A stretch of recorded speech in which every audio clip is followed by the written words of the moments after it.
I didn't feel like talking about it then. What happened to me? Maybe it will affect us, maybe not, but you should know.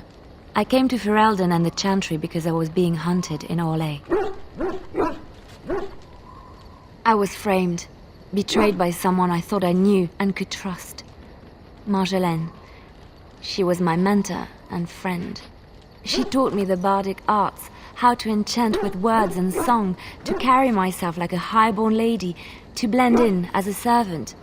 The skills I learned, I used to serve her, my bard master, because I loved her, and because I enjoyed what I did.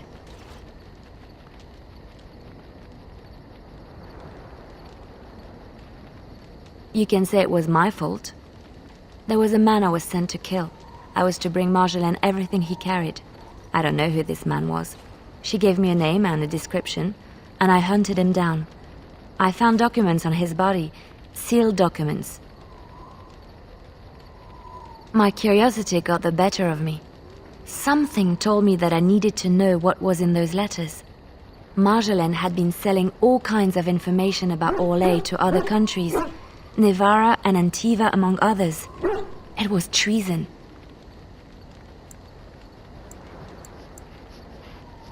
My life as bard taught me that my loyalties should be kept fluid. My concern was not that she was a traitor, but that her life would be in danger if she was caught. Orlais has been at war with so many countries. It takes a harsh view of such things, as I later discovered. I should have left well alone, but I didn't. I had to tell Marjolaine I feared for her life. She brushed aside my concern. She admitted her guilt, but said it was in the past. That is why the documents had to be destroyed, she said. I believed her. I kept believing up till the moment they showed me the documents, altered by her hand, to make me look the traitor. Yes, the Orlesian guards. They captured me. Did terrible things to make me confess and reveal my conspirators. It was a traitor's punishment I endured. And at the end of it, all that awaited me was eternity in an unmarked grave. The skills Marjolaine taught me were good for something at least. I broke free when I saw the opportunity. I did not seek Marjolaine out. If she thought I was coming for her, she would have me caught again. I was tempted to confront her. I was furious, betrayed. But what could I do against her? And so I fled to Ferelden, to the Chantry and the Maker. Ferelden protected my person, and the Maker saved my soul. And that is the reason I am here. The real reason. No more lies between us, at least in this.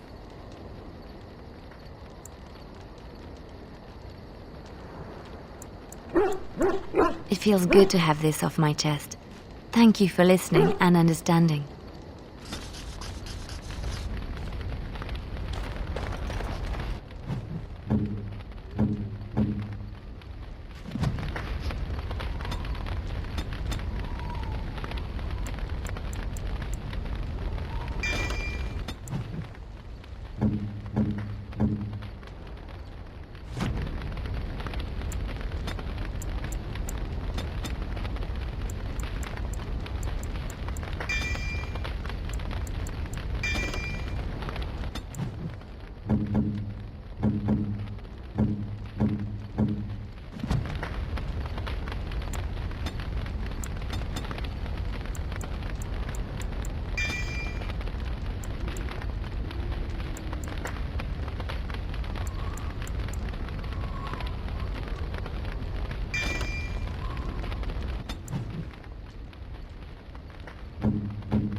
Is that for me?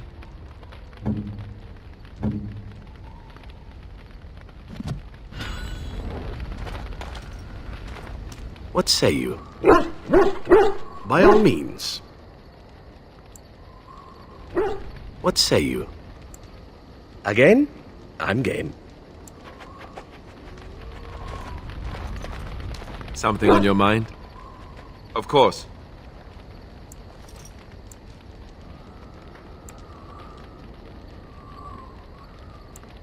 You mean other than becoming a Grey Warden? You know, I asked Duncan this too, and all I got was, "You'll see." Oh, it's not that Duncan wants to keep it a secret, it's just that the Grey Wardens don't discuss it much. I gather it's not a pleasant topic. The first change I noticed was an increase in appetite. I used to get up in the middle of the night and raid the castle larder. I thought I was starving. I'd slurp down every dinner like it was my last. My face all covered in gravy.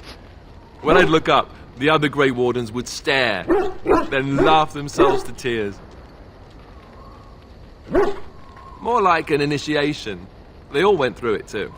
Oh, and then there were the nightmares. Duncan said it was part of how we sense the Darkspawn. We tap into their, well, I don't know what you'd call it, their group mind. And when we sleep, it's even worse. You learn to block it out after a while, but at first it's hard. It's supposed to be worse for those who join during a blight. How is it for you? Some people never have much trouble, but that's rare. Others have trouble sleeping their entire life. They're just more sensitive, I suppose. Everyone ends up the same, though. Once you reach a certain age, the real nightmares come. That's how a Grey Warden knows his time has come. Oh, that's right. We never had time to tell you that part, did we? Well, in addition to all the other wonderful things about being a Grey Warden, you don't need to worry about dying from old age. You've got 30 years to live, give or take. The taint, it's a death sentence. Ultimately, your body won't be able to take it. When the time comes, most Grey Wardens go to Orzammar and die in battle rather than waiting. It's tradition. You'll always find Darkspawn down where the dwarves are. The oldest Grey Wardens head to the deep roads for one last glorious battle. Not that there's a shortage of Darkspawn during a blight, but that's the tradition. The dwarves respect us for it. And you wondered why we kept the joining a secret from the new recruits. There you have it.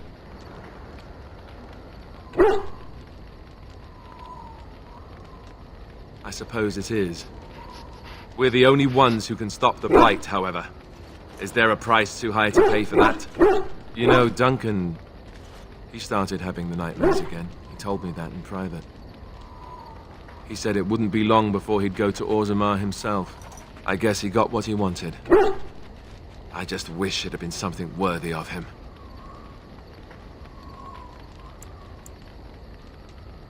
I know. Ending the blight should make this all worthwhile, right? Something on your mind? Of course.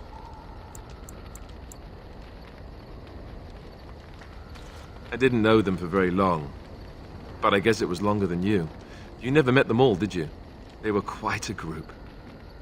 Actually, they felt like an extended family, since we were all cut off from our former lives. We also laughed more than you'd think. There was this one time... Well, you probably don't want to hear stories about men you didn't know. There was one Grey Warden who came all the way from the Anderfells. What was his name? Gregor. He was a burly man with the biggest, fuzziest beard you've ever seen. And the man could drink. He drank all the time, but he never got drunk. Finally, we all made a pool to see just how many pints it would take to put him under the table. Sometimes, we were kin of a sort. All of us had gone through the joining, so we knew... Well, anyhow, it doesn't have to be deadly serious all the time. Anyhow, we never did find out. He said he'd drink a pint for every half pint that the rest of us drank. He was still going by the time the rest of us were passed out. I'm told that Duncan walked in later on and saw us all passed out from one end of the hall to the other, and Gregor still drinking. Duncan laughed until he nearly... Until... Yes, I suppose so. I thought I was done with this, but it just struck me that I have nothing to remember Duncan by. Nothing at all. There's no body, not even a token of his that I could take with me. That must sound really stupid to you.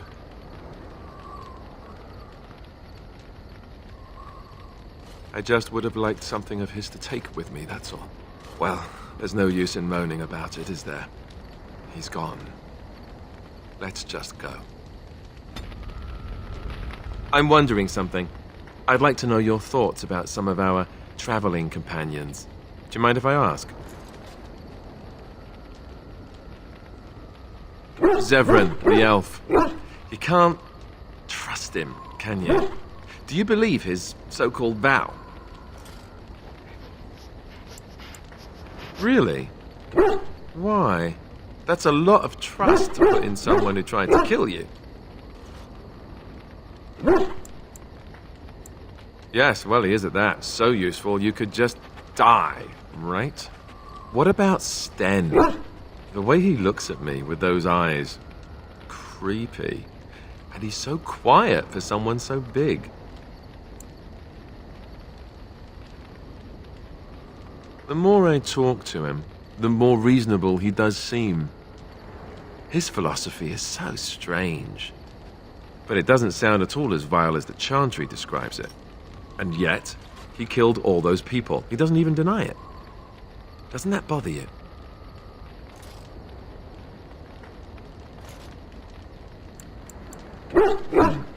I'm not so sure that his regret means the same as it would for us.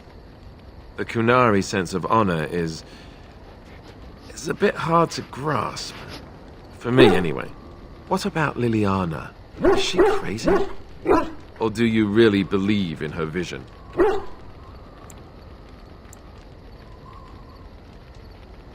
That's one way to put it. I don't know what to make of her. If you look at her when she doesn't see you, she just looks so sad. I almost feel guilty taking her away from her life. Yes, I know. Still, I feel badly for her. Morrigan. Do you trust her? Think about it. Maybe Flemeth sent her with us for some other reason than she said. Well, aside from the fact that she's a complete and utter bitch, no, I don't like her at all.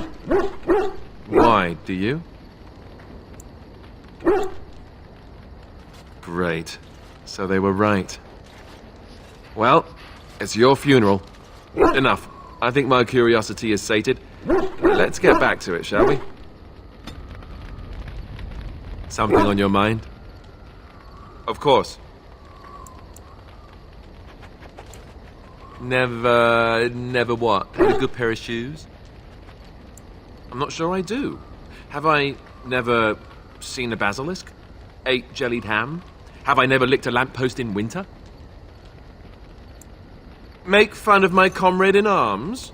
Perish the thought. Well, you tell me. Have you ever licked a lamppost in winter?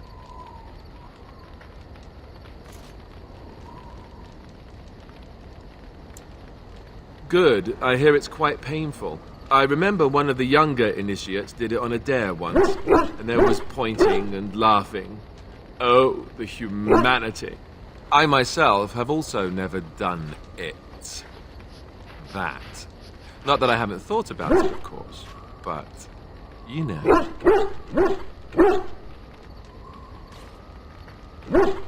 Well, living in the Chantry is it's not exactly a life for rambunctious boys. They raised me to be a gentleman. That's not so bad, is it? I've no urge to rush into anything. We may not even survive what is to come, after all. enough. I don't want to talk about this anymore. Let's go. Something on your mind? Of course. You never asked?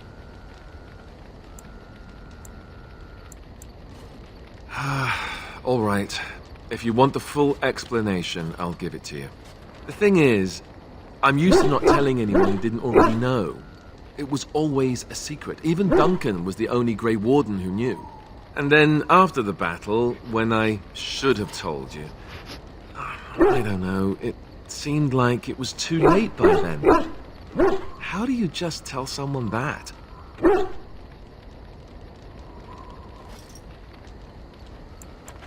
I should have told you, anyway. It was important for you to know. I guess part of me liked you not knowing.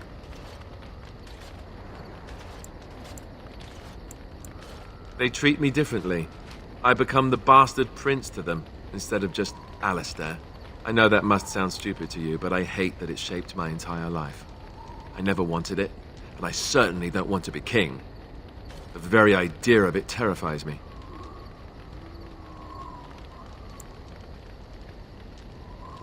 For all the good it does me, my blood seems certain to haunt me no matter what I do. I guess I should be thankful that Arl Eamon is far more likely to inherit the throne. If he's all right. Oh, I hope he's all right. And for what it's worth, I'm sorry for not telling you sooner. It was a dumb thing to do. I guess it's kind of a relief that you know now. Let's go. What say you? Something I can help with? Yes? What's on your mind?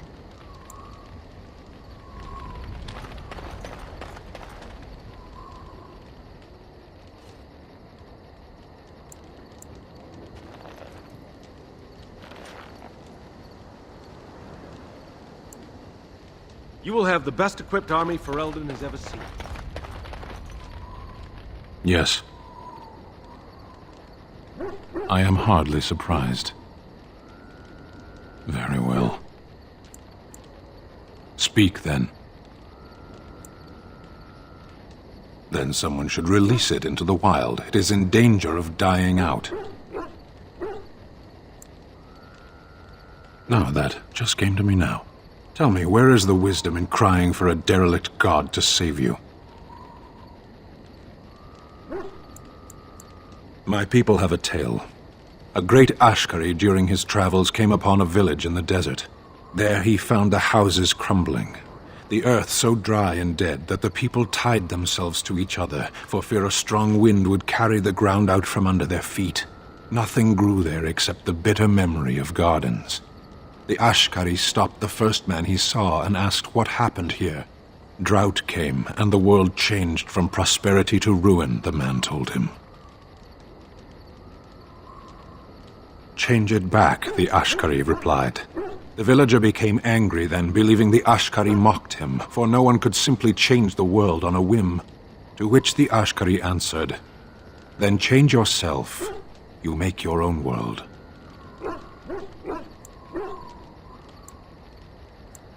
Believe in whatever you like, absent creators or whimsical gods. Follow prophets or Ashkari or omens in the earth and sky.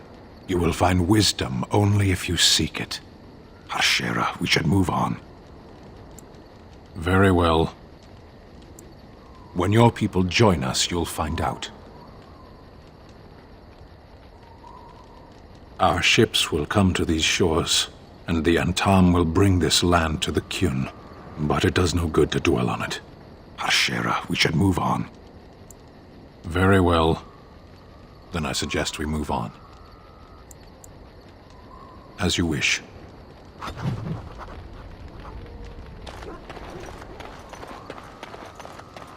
It speaks. It doesn't have better things to do. On then.